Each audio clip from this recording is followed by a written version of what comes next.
Hi అండి, welcome to my channel. ఈరోజు వీడియోలో పెసలతో క్రిస్పీగా గారెలు ఎలా తయారు చేయాలో చూపించబోతున్నాను. దీనికోసమైతే ముందుగా ఒక కప్పు పెసలు తీసుకొని శుభ్రంగా నీటితో 2-3 సార్లు వాష్ చేసుకొని 6 నుంచి 7 గంటల పాటు నానబెట్టుకోవాలి. ఆ తర్వాత నీటిని పూర్తిగా వంపేసి ఓ మిక్సీ జార్లో వేసుకోవాలి. ఇప్పుడు ఇందులో చిన్నగా కట్ చేసిన 2 నుంచి 3 అల్లం ముక్కలు, 4-5 పచ్చిమిర్చి, ఒక రెమ్మ కరివేపాకు, 1 టీ స్పూన్ జీలకర్ర, టేస్ట్కి సరిపడా సాల్ట్ వేసుకోవాలి. ఇక్కడ కావాలనుకుంటే ఒక ఉల్లిపాయను కట్ చేసి కూడా వేసుకోవచ్చు.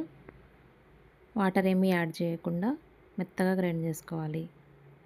ఈ విధంగా వీడియోలో చూపించిన విధంగా ఈ కన్సిస్టెన్సీ వచ్చేలాగా గ్రైండ్ చేసుకొని ఒక బౌల్లోకి ట్రాన్స్ఫర్ చేసుకోవాలి.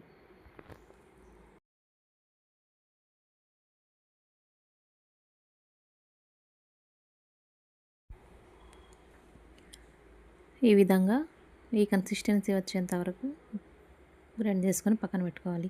తర్వాత స్టవ్ వెలిగించి ఆయిల్ పెట్టుకొని ఆయిల్ హీట్ అయిన తర్వాత చేతిని వాటర్తో తడిపి కొంచెం కొంచెంగా పిండిని తీసుకొని గారెల్లాగా వేసుకోవాలి. ఆయిల్ మరీ హీట్గా ఉండకుండా ఫ్లేమ్ని అడ్జస్ట్ చేసుకుంటూ వీటిని ఫ్రై చేసుకోవాలి.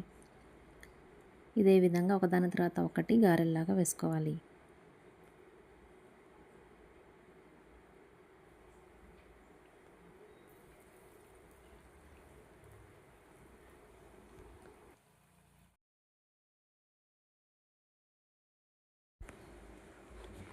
ఈ విధంగా 2 వైపులా బాగా వేయించుకోవాలి.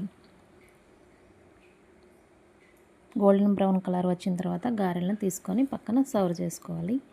ఈ వీడియో మీకు నచ్చినట్లయితే please subscribe my channel. Thank you for watching.